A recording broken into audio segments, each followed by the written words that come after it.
Welcome to Kenton's videos. Enjoy the video. You start by verifying your plan and preparing data.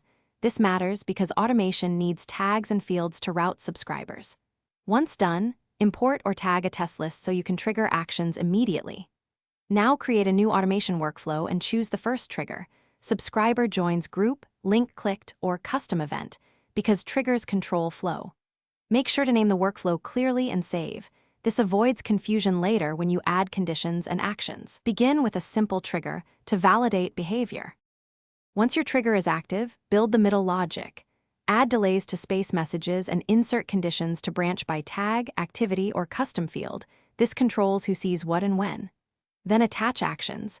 Send email, apply tag, or call a webhook for external systems. Make a /b splits to test subject lines or timing. That lets you optimize performance. Also create email templates with personalization tags and run a preview send. This ensures dynamic fields resolve and content looks correct before you finish by activating the workflow and running live tests with several test subscribers to confirm the path. Once active, monitor the activity log and analytics to spot dropped emails, bounce rates, or unexpected branches.